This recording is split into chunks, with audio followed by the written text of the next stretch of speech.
Okay, my hat is a little small aircraft, and this one, I don't know if you can read it or not. It's very small. It's making waves in Bermuda.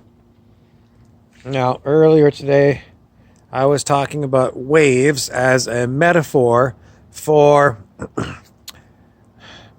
all that is, in that the ocean, if you imagine the ocean being all that is, and the waves on the ocean being individual beings, and well, I don't know. I did that in the last video. Let's move along.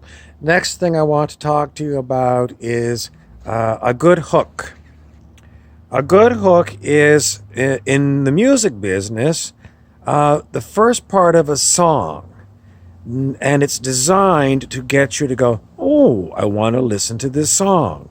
So a good hook, or if you're fishing, a good hook is one that's going to make the fish bite. A Good Hook is also the name of my first book on Amazon Kindle by Bob Burrows. And it's, well, I think I wrote it 4 or 5 years ago. Anyways, you can get it there if you want to take a look. You can also get a free sample from Amazon Kindle and see if it hooks you or not. My other book is called I Am Something Something New. It's also on Amazon Kindle, and you can also get a free download for your Kindle app if you want to check it out. What else? Oh, well, as far as a good hook goes,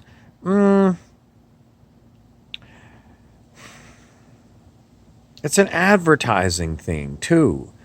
A really good hook on an advertisement captures your attention.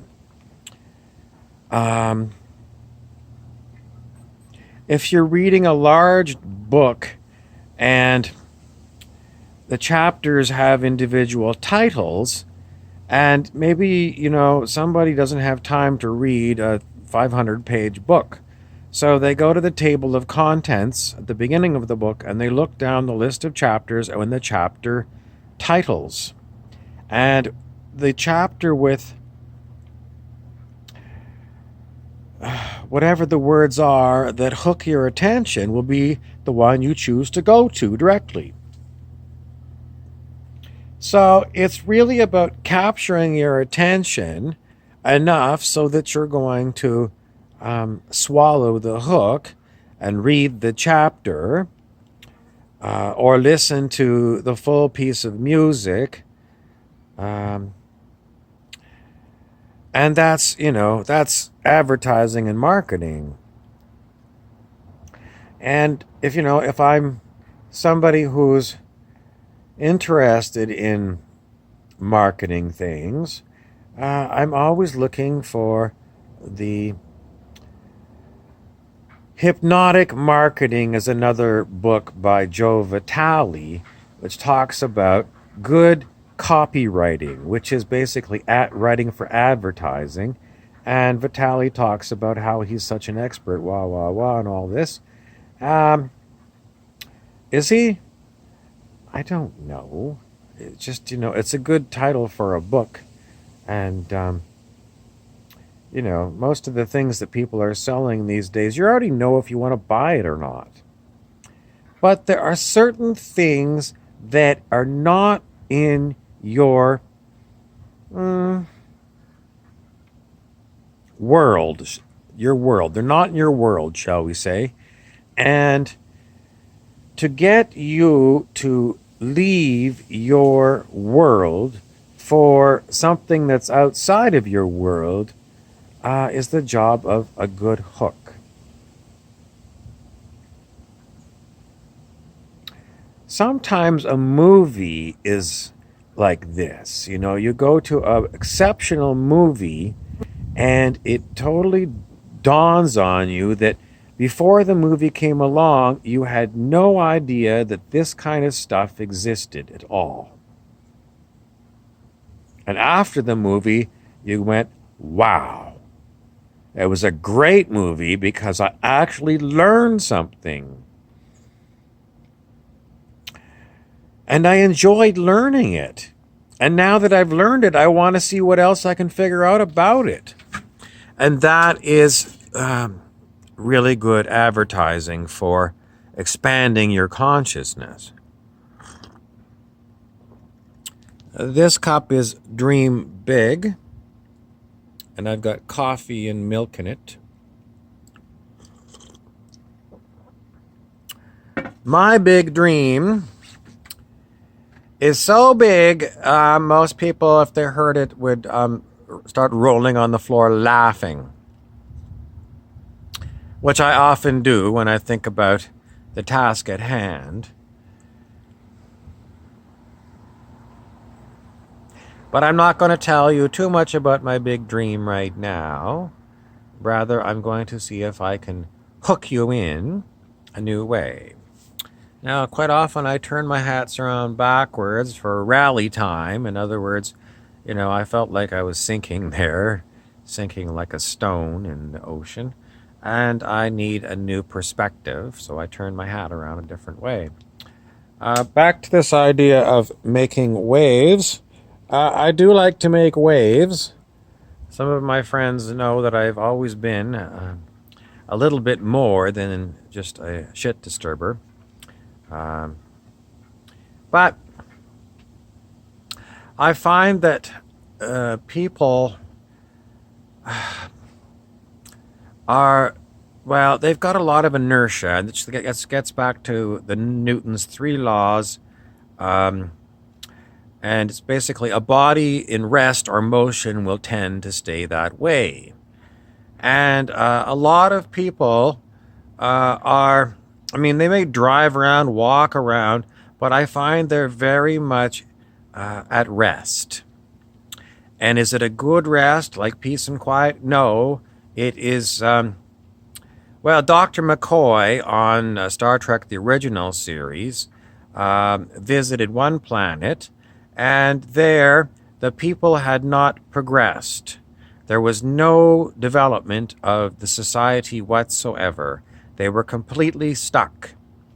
And Mr. Spock said, well, Dr. McCoy, it's working for them. They've been like this for 2,000 years. And, who are we, the space cadets, to come and beam down to the planet and change things? And McCoy looked at him and he said, these people are not growing. So McCoy's as the doctor, and he said to Mr. Spock, regardless of your opinion, Mr. Spock, this is not a living community because nothing is growing. The people are stuck. They do the same identical thing day after day. It is like Bill Murray's movie Groundhog Day. And Dr. McCoy basically said, I'm not sorry that we went to that planet and we upset the apple cart, which was holding them all from any kind of growth, personal or societal. Now, I come back to 2,000 years because it's been 2,000 years since the myth of Jesus Christ came to be.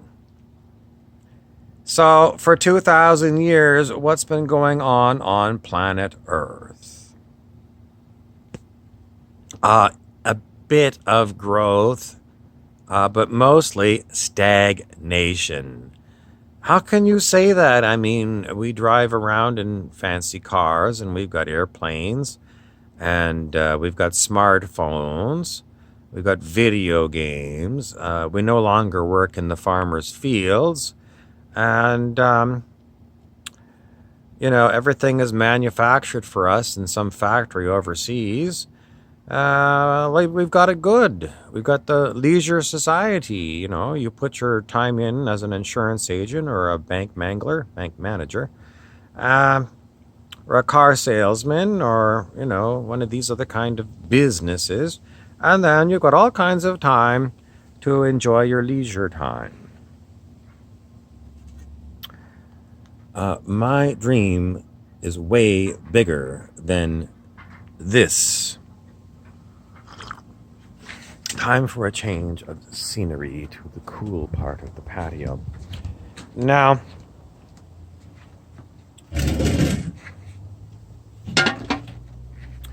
institutional memories are...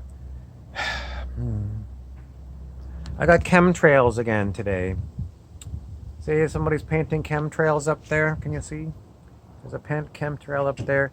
These are previous chemtrails over here. What's going on with chemtrails? David Wilcock says that they are being sprayed because of the poison toxicities in the chemtrails that are coming into our atmosphere to make us sick, and specifically designed to stop us from ascension. If you've never heard the word ascension, it sounds like an ascenseur, which is a French word for escalator or elevator. Anyway, the point is, ascension is moving from lower consciousness to higher consciousness. And in times of ascension, there are certain people on the planet who don't want you to experience higher consciousness. Like Mr. Chemtrail people up here. They don't want you to experience higher consciousness, so they're trying to poison you to make you so sick that you're not going to have time to do any kind of higher consciousness work. Do you think I'm insane? A lot of people do. If you do, don't worry about it. I'm perfectly happy being, the canary in the coal mine. In the olden days, before they had, electronic detectors for things like carbon monoxide, they actually did bring canaries in bird cages into coal mines. And if the canaries passed out, the miners hopefully would notice it and get the heck out of the mine because there was something wrong with the air. But a canary in a coal mine is basically another person who is telling you all, the signs are everywhere. If you haven't looked up in your city to see the chemtrails, please keep an eye out. Take some time out of your busy day and just go for a walk around your neighborhood and see if you see chemtrails. Some people call them contrails, and sometimes there are contrails, because behind a plane, if the white cloud behind the plane dissipates quickly, that's a contrail. But if it hangs around all afternoon, it's a chemtrail. Anyways, there's plenty of information about chemtrails. Should you be concerned about chemtrails and the people who are trying to make you sick? What does this one say? Discovery Air Tindy is this one. So if we're going to go on a discovery cruise, what else do I want to point out to you?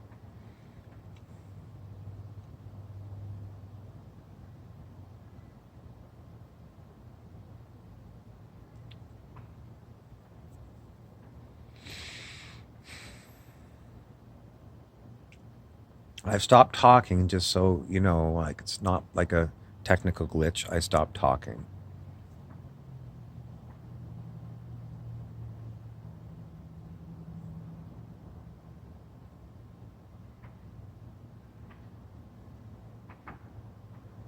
Okay, the long and the short of it is, the control freaks that have ruled planet Earth for so long don't want to let go of their reins of power over you and me and everything else.